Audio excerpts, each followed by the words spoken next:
Hai teman-teman yang berbahagia, berjumpa kembali dengan saya Dr. Andri dari Rumah Sakit EMC Alam Sejahtera Tangerang. Sudah lama ya saya tidak menyapa nih, hampir 5 hari saya lihat, dan saya ingin sedikit banyak menjelaskan kembali tentang kesembuhan pasien yang mengalami gangguan kecemasan, gangguan psikosomatik, dan juga yang berkaitan dengan masalah-masalah depresi. Karena memang 70% pasien saya itu kebanyakan adalah gangguan kecemasan ya dan punya masalah-masalah psikosomatik. Jadi saya akan lebih banyak memfokuskan di keadaan tersebut. Problemnya sekarang ini adalah banyak di antara teman-teman yang mengalami masalah gangguan kecemasan ini tuh seringkali bingung gitu ya. Ini kok saya kadang-kadang baik saat makan obat, tapi ketika tidak makan obat kambuh lagi. Sebenarnya bagaimana ya cara sembuh tanpa obat gitu? Ini penting banget nih pertanyaannya.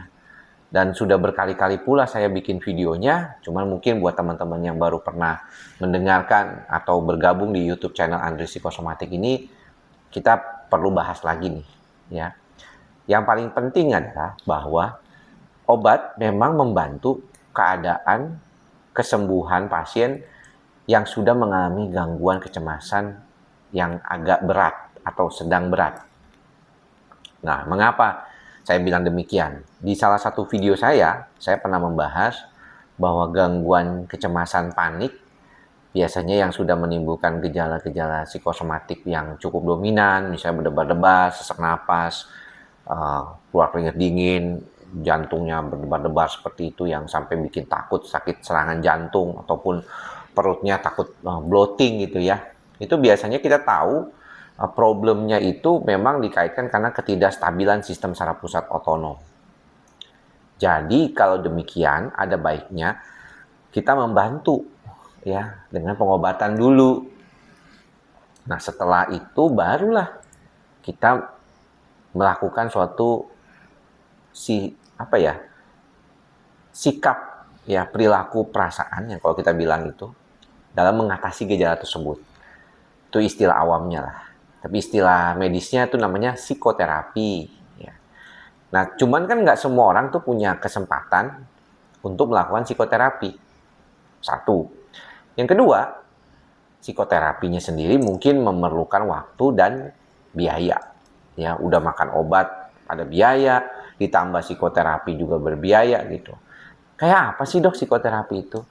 Psikoterapi itu pada dasarnya adalah berasal dari yang namanya terapi psikologis gitu. Psikoterapi. Di mana orang itu ya berupaya untuk mencoba mencari dasar dari gejala-gejalanya sendiri. Contohnya nih, kan kita sudah tahu ya, gangguan kecemasan itu adalah gangguan yang sifatnya itu sudah lama sebenarnya berlangsungnya. Jadi ketika pasien itu datang ke saya, dia nggak mungkin dia tiba-tiba baru semalam dia gejala cemasnya datang, itu nggak mungkin. Biasanya itu udah lama. Ya paling-paling ya sebulan lah paling segera ya. Dan sudah mencoba berbagai macam cara, misalnya dengan datang ke dokter umum, penyakit dalam, saraf, THT, jantung ya. Kemudian mencoba menjadikan dirinya sendiri itu jauh lebih stabil gitu dengan kondisi itu. Nah, cuman kadang-kadang yang bingungnya buat si pasien adalah bagaimana ya cara mengelola supaya kecemasan ini tidak datang-datang terus. Karena kok kayaknya bolak-balik datang gitu. Selain daripada gejala fisiknya yang dominan. Nah, gejala fisiknya mungkin bisa baik gitu ya, dikasih obat kan banyak tuh teman-teman yang datang ke dokter. Kemudian saya pernah lihat ya ada beberapa dokter lambung juga memberikan obat cemas ya di dalamnya ternyata gitu. Ya membaik dia selama 2 mingguan gitu, enak dia. Tapi setelah obatnya dilepas, balik lagi gejalanya. Karena dasar gejalanya tersebut tidak diperbaiki. Nah, psikiatri atau dalam hal ini dokter jiwa akan membantu selain memperbaiki gejalanya, memperbaiki dasar di mana gejala itu berasal dengan menggunakan obat-obatan antidepresan biasanya kan. Makanya kenapa antidepresan itu salah satu yang penting tuh. Jangan dilepas, kadang-kadang pasiennya terbalik. Makan obat anti cemasnya atau obat psikosomatiknya, tapi obat antidepresannya nggak diminum. Ya, karena dia merasa, kayaknya nggak ngefek nih dok, apa-apa. Malah bikin efek samping, mual lah, sakit kepala. Ya, memang seringkali ada pada kondisi awal kayak gitu. Nah, problem selanjutnya yang harus diperhatikan tadi, terapi psikologisnya. Orang itu bergejala seperti demikian itu nggak tiba-tiba. Pastinya adalah akumulasi dari berbagai macam hal di dalam kehidupannya yang membuat dia mengalami hal seperti itu. Jadi otak kita ini, amigdala di kita ini itu sebenarnya tuh dia akan merespon segala macam hal yang mungkin bisa terjadi pada situasi fluktuasi di dalam tubuh kita. Ya, kemampuan diri kita juga bisanya begitu ya biasanya, mengelola pikiran menjadi jauh lebih stabil, bagaimana mengelola pikiran lebih nyaman, lebih damai gitu ya. Itu adalah bagian dari proses yang ada di dalam kehidupan kita sehari-hari. Tapi ya, tapinya nih seringkali kita nggak sadar gitu bahwa hal-hal itu bisa menjadikan kita nggak nyaman. Ternyata apa yang kita hadapi sehari-hari itu membebani pikiran kita. Misalnya keluarga kita yang paling dekat, ternyata suami atau istri atau pasangan kita ini adalah sumber utama kecemasan kita. Atau orang tua kita juga menjadi sumber utama kecemasan kita. Sehingga akhirnya kita tidak mau melihat itu apa adanya. Mengapa saya selalu bilang sama teman-teman untuk sadar? Sadar di dalam hal ini mindful, artinya itu teman-teman berupaya untuk berada pada kondisi saat ini dan sekarang. Mencoba untuk melihat sesuatu seperti apa adanya. Dan menerima itu dengan baik, artinya dengan ikhlas. Makanya ada mantra kita yaitu ikhlas, selain daripada sadar tadi. Tapi nomor satu pertama itu sadar. Termasuk juga ketika harus makan obat. Ya, teman-teman kan banyak yang juga menolak tubuhnya. Aduh, langsung dia ngedengar kata obat, langsung, aduh, enggak deh.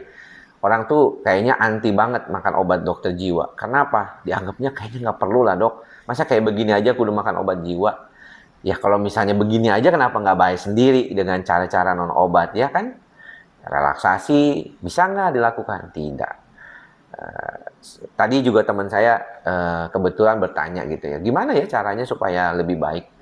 Ya saya bilang sebenarnya paling penting bagaimana sistem saraf pusat itu stabil dulu. Kalau Anda udah mengalami gangguan udah lama, pasti nih nggak stabil nih. Tapi kemudian menjadi jauh lebih baik lagi ke depannya. Dan mudah-mudahan itu menjadikan situasinya akan lebih mudah buat ke depannya. Jadi proses itu memang nggak buru-buru sih. Saya sendiri kadang-kadang membaca banyak buku. Tapi kadang-kadang kan meramunya menjadi suatu cara untuk memberitahukan kepada teman-teman itu kan juga nggak mudah. Atau kayaknya saya juga mengira bahwa mungkin ini nggak perlu kali ya. Teman-teman mungkin udah tahu sendiri ya. Tapi ternyata kita itu kadang-kadang begitu. Kita udah tahu nih, kita mesti melakukan ini. Kita nggak boleh buru-buru, kita nggak boleh terlalu cepet-cepet gitu, maunya perfeksionis lah intinya kayak gitu. Kita lupa gitu. Ternyata sebenarnya apa yang kita harus lakukan adalah bagaimana menjaga ketenangan diri itu. Saya sendiri aja di praktek kebanyakan ya menanggapi pasien ya rata-rata paling 20-an gitu sehari. Nggak banyak-banyak, kenapa? Karena kalau misalnya kebanyakan seringkali malah jadi kesulitan gitu untuk menjaga diri jauh lebih stabil ke depannya. Ya, jadi saya juga punya potensi, teman-teman juga punya potensi. Nah, kalau memang memerlukan dan nggak bisa sendiri, teman-teman boleh minta bantuan psikolog atau psikoterapis atau psikiater yang melakukan psikoterapi. Karena nggak semua psikiater melakukan psikoterapi secara terstruktur ya, misal dalam waktu 45 menit sampai 1 jam itu jarang. Ada juga sih, tapi jarang. Kebanyakan mungkin menggunakan obat, ya edukasi sedikit supaya lebih stabil buat teman-teman dan pasien juga. Oke, mudah-mudahan apa yang saya sampaikan pada kesempatan kali ini bisa bermanfaat buat teman-teman ya. Semoga apa yang kita selalu latih, menjaga keikhlasan dan kesadaran serta kesabaran kita menjadi jauh lebih bisa membantu kita lebih baik. Sampai bertemu lagi di lain kesempatan. Salam sehat jiwa.